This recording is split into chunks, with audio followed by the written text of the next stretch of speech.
Good afternoon, my caregivers. How's everyone doing today? Let's talk about how to build a support system for caregiving. Right, a caregiving system can be comprised of a whole lot of things. And why do we need a support system for caregiving? Because it is a lot. It is a lot, and one person cannot handle it all alone. We need support. Caregiving can take such a toll on a person's mental, emotional, and physical health and well-being. Caregivers have higher rates of chronic illnesses than people who do not care for someone. So it's really important that we have support systems in place. So what might a caregiver's support system look like? Well, it could be comprised of a lot of different people. Doctors, your healthcare providers, healthcare services such as like home health aides.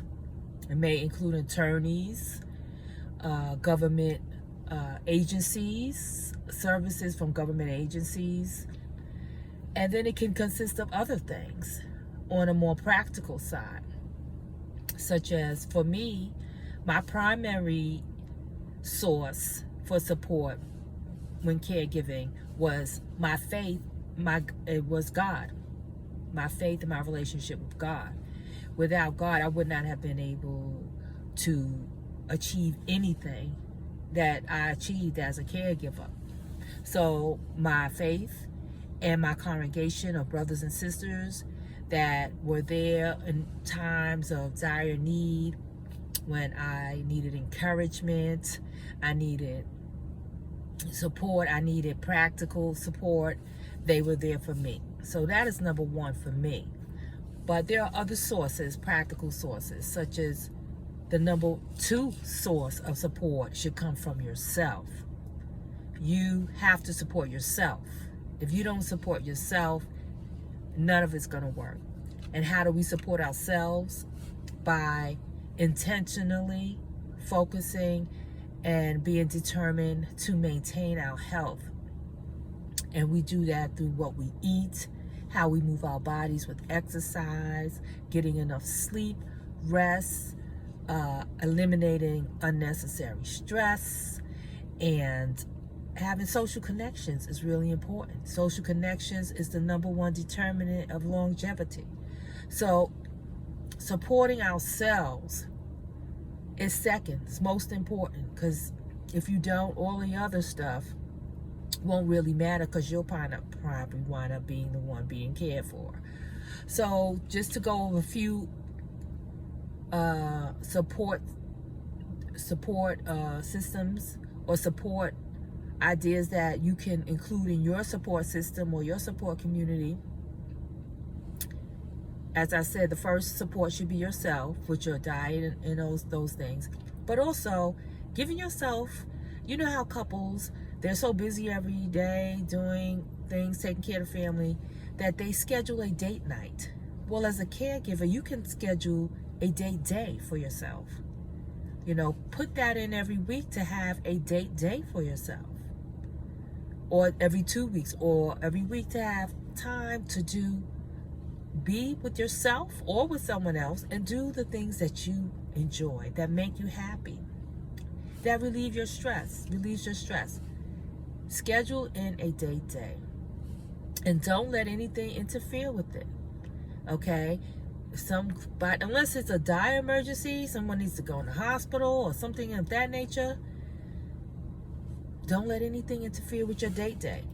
Okay? Because all these things going to keep on going on, whether you're there or not. So just let it go and have your date day. Also, having those social connections, meeting up with friends or family, whoever you want to meet up with, and just having I'm not going to say coffee, because I am not a proponent of coffee, especially if you're a caregiver. You don't want to drink coffee, and that's another video. But so maybe meeting up at a juice bar, having a healthy juice, having some herbal tea, or having a healthy meal at a restaurant, meeting up with someone and just relaxing, have a conversation. You may need to vent or just to encourage one another, just to laugh, to get out of that caregiving environment for a little while. Meet up with someone and, make a list of different individuals that you would like to include in your support system. And these people that you're meeting up with and stuff, those will be included in your support system, in your support community, right? Or, sometimes when you're a caregiver, you may have to decrease your work hours, and sometimes being a caregiver, your income decreases and you don't have this same amount of income that you used to. So if you don't have the means to go out to a restaurant or something like that, you can still meet up with someone. You can go for a walk. I have a very close friend. She's also she's a personal trainer, and she's a nutritional coach. And we would meet like 2 or 3 days a week, and we would walk, and we would just talk about our businesses or encourage one another or talk about situations, maybe vent or just laugh, have a good time. And we just had a ball. And we would challenge each other with our walk. We used to walk on flatlands, and then we started doing hills. Sometimes those hills used to be straight up, and we would walk them. And we had a good time, and it helped increase our health and our mental, emotional well-being. So meet up with someone and just do something just together and just relax a little bit. Get away from that caregiving environment. Also, joining a support group of other caregivers is a good way, something good to include in your support system, because when you go to a caregiver support group, you see other caregivers doing the same thing successfully or getting through it, and these people can be like a possibility model for you. You can see that it's actually possible to caregive and still thrive or be successful and get through the situation. So they can be possibility models for you. And sometimes you may be stuck at home because your caregivee needs more attention. They have caregiving groups that do online. They do virtual caregiving groups. So you can have a virtual caregiving group, or you can create your own caregiving group. If you know other caregivers who need the encouragement and support, resources, create your own caregiver group, and it can be virtual as well. And another means of caregiving support, if you're a parent, is at your child's school. If your child has a disability, so your child may be attending classes at a school with other children with disabilities, that's a good way to connect with other parents who are dealing with the similar challenges, and they may have resources for you, and you can connect in that way. So they can also be a part of a type of support group. And or you can create, like I said, create your own. Also, reach out if you need to talk. Sometimes things can be so overwhelming, it can be just too much, and you need to reach out and talk to someone. Get those things off your heart and your chest, or just to hear another person, to talk with another person. Because when you're always just with a caregiving most of the time, you want to connect with others, or you want to talk. Don't text. And texting it's nothing like in-person talking, because sometimes with a text you'll just be very surface and formal, and you could be carrying a heavy load, and you may need to talk to someone. So reach out to talk if you need to. Also, if you have the capacity, because as a caregiver, we're like exhausted, tired when the day's over, or you want to do a zone out on the sofa. But if you have the capacity, reach out to other caregivers who are also going through challenges, or people who are struggling with different challenges in their life, and be a source of encouragement to them, because this can help to lift you up, and it can also help you get your mind off of your problems, and when you're extending service to others. So reach out to others as well. Take a class, something you really love doing. Take a class. You get to meet other people. They could be part of your support group. It can lift your mood and increase your endorphins, because you're doing something that you really enjoy doing. And you can also take classes virtually as well if you're stuck at home. Also, invite someone over, right? Invite someone over. Sometimes we can't get out. Invite someone over to the house and just have a meal with them. And you don't have to go out of your way. If you're cooking a healthy meal for you and your caregiver, just add another plate. It's just to get another person in your space, and just to talk, laugh, share ideas, perspectives. They may have good advice. So invite someone over if you can, if that's a possibility. Or maybe when your loved one is at a doctor's appointment with the health aide, or if you could just set them up where you could just have some time for yourself. Also, ask for help. If you're needing help, ask for it. Don't be afraid. Don't feel like you're being a burden or a pest. Ask for help. And if they say no, that's okay. Push your ego out the way. Don't take it personally. Sometimes people just don't have the capacity or the ability at that particular time, because today everyone is dealing with a lot of different stuff. And at another time, they may be available. So don't take it personal. Ask for help, even if they say no. Accept that, move on, just ask for the help that you need. Also, learn to say no. Learn to say no. Don't overextend yourself. As a caregiver, you're doing so much, then you start taking on all kinds of, well, don't do it. Say no. If you've been invited out a lot, sometimes you need to not go. Sometimes you need to say no to the invite. Sometimes you need to stay home and rest. Okay, sometimes you need to say no to the person you're caring for. Sometimes when we're dealing with caring for parents, because of the relationship, we may not want to say no, or afraid to say no. But say no. I mean, as long as they're well cared for, they have what they need, you're doing the best you can, but you need that time, tell them no. And even if you have a disabled child, it's amazing how we can train our children, even if they have disabilities. I used to work for, I used to volunteer for an organization where it was a camp for, an organization for individuals that had special needs, autism primarily. And sometimes one of the participants might get excited or emotional, and it was disruptive to the rest of the group. And you don't want to ever discipline or counsel a child in an abusive way. But I was able to, and the other people working there, we were able to help the child to center themselves, to get calm, and to stay focused and engage in the group without disrupting the other group. It's just a matter of how you approach the situation. Sometimes parents with children with special needs or disabilities, they can be overindulging because maybe they're feeling bad for their situation, guilty, or what it may be, or they're exhausted. So they just may overextend or overindulge. And this kind of giving in can create more problems than necessary and added stress. So learn to say no for your mental and emotional health. Also consider investing in your health. Hire a coach. A coach can be invaluable for a caregiver. They can help to be there for you when you are dealing with different challenges, help you to get a different perspective on things and see things in another way that can help you to be able to cope better.